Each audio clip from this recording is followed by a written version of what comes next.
প্রিয় ভাই ও বোনেরা, আসসালামু আলাইকুম ওয়া রাহমাতুল্লাহ। আমাদের অনেকের মনেই একটি প্রশ্ন আসে, আমি তো আলহামদুলিল্লাহ বড় কোনো গুনাহ করি না, নামাজ পড়ি, হারাম থেকে বাঁচার চেষ্টা করি, তাহলে আমি কেন ইস্তেগফার করব? আজকের এই ভিডিওতে আমরা এই প্রশ্নের গভীর ও সুন্দর উত্তর খুঁজব ইনশাআল্লাহ।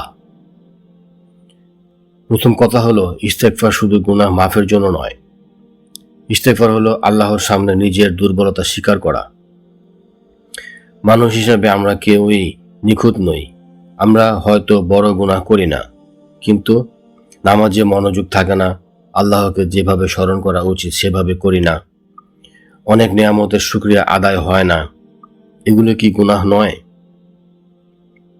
সূরা তাহরিম এর ৮ নম্বর আয়াতে আল্লাহ তাআলা বলেছেন, হে মুমিনগণ, তোমরা আল্লাহর কাছে তওবা করো, বিশুদ্ধ তওবা। এখন দেখুন, যাদের বলা হচ্ছে তারা তো মুমিন, তবু আল্লাহ তওবার নির্দেশ দিচ্ছেন। আর সবচেয়ে বড় দলিল হলো আমাদের প্রিয় নবী হযরত মুহাম্মদ সাল্লাল্লাহু আলাইহি ওয়াসাল্লাম।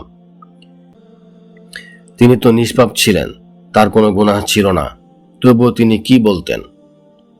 সহিহ বুখারীতে এসেছে, রাসূল সাল্লাল্লাহু আলাইহি ওয়াসাল্লাম বলেছেন, আল্লাহর কসম, আমি প্রতিদিন আল্লাহর কাছে ৭০ বারেরও বেশি ইস্তেগফার করি। সহিহ বুখারী হাদিস নাম্বার ৬৩০৭।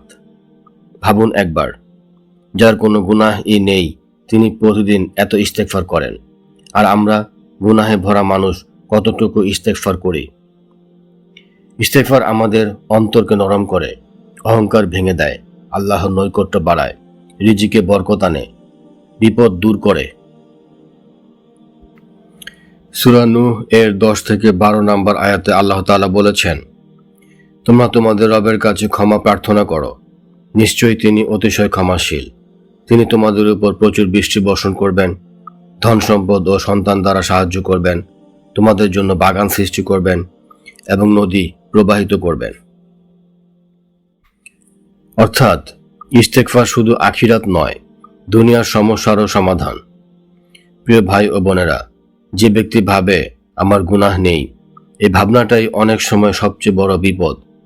কারণ মুমিন সবসময় নিজের আমলকে ছোট মনে করে আর আল্লাহর রহমতকে বড় মনে করে।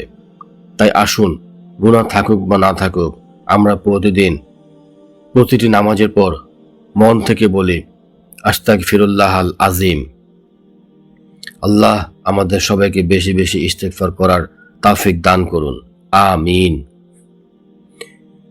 ভিডিওটি যদি ভালো লেগে থাকে, ভিডিওতে একটি লাইক দিন, কমেন্ট করুন, ভিডিওটি শেয়ার করুন এবং চ্যানেলটি সাবস্ক্রাইব করুন।